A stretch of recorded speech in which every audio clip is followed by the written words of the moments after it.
एक गांव की कहानी। दो दोस्त बहुत ही अच्छे से एक साथ रहते थे। एक दिन दोनों बात कर रहे थे कि हमारे गांव का कुछ भी विकास नहीं हो रहा है, न ही यहाँ पर पीने का अच्छा पानी है और न ही यहाँ पर अच्छी सड़कें हैं। सब कुछ बस ऐसे ही चल रहा है। हमें कुछ सोचना चाहिए अपने गांव के बारे में, जिससे यहाँ पर सब कुछ अच्छा हो जाए। उन दोनों में से एक दोस्त पढ़ने के लिए शहर चला गया और दूसरा वहीं पर खेती कर रहा था। जो दोस्त पढ़ने के लिए गया था उसका नाम था राहुल और खेती करने वाले का नाम रोहित था। रोहित का व्यवहार बहुत अच्छा था और वह सबकी मदद भी करता था।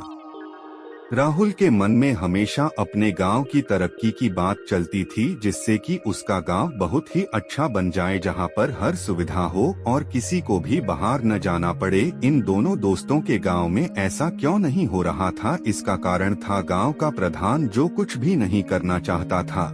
गांव का प्रधान बस यही सोचा करता था, जो चल रहा है वो अच्छा चल रहा है। अगर यह पर सब कुछ हो जाएगा तो उसकी पूछ कम हो जाएगी, इसलिए वह पर कुछ नहीं था। एक दिन राहुल शहर से बहुत अच्छा पढ़कर वापस आया और अपने दोस्त से मिला। राहुल ने कहा कि मैंने पढ़ाई तो पूरी कर ली, अब हमें गांव में विकास का काम शुरू कर देना चाहिए। अगर मैं किसी और जगह काम करता भी हूँ तो उससे मेरे गांव का विकास नहीं होगा। रोहित को लेकर राहुल 2 दिन तक पूरे गांव में घूमा और पता लग गया कि कहां से शुरुआत करनी चाहिए।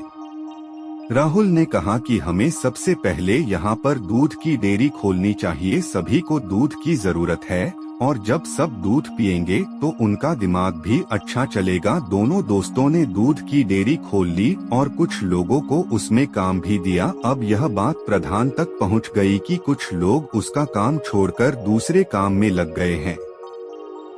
इससे प्रधान पर मुसीबत आ सकती है, इसलिए उसने अपने कुछ आदमी भेजे जिससे उनका काम रुक जाए। पर रोहित और राहुल ने उन्हें वह से भगा दिया और अपने काम को करते रहे। राहुल ने सड़कों का भी काम करवाया और सारी सुविधा उस गांव में धीरे धीरे आने लगी और कुछ ही सालों में वह गांव तरक्की पर चल पड़ा। अब लोगों को दवाई लाने के लिए मिलों नहीं जाना पड़ता था और पानी की भी व्यवस्था हो गई। जिस गांव में कुछ भी नहीं था, आज वह पर सब कुछ है और सारी सुविधा भी है।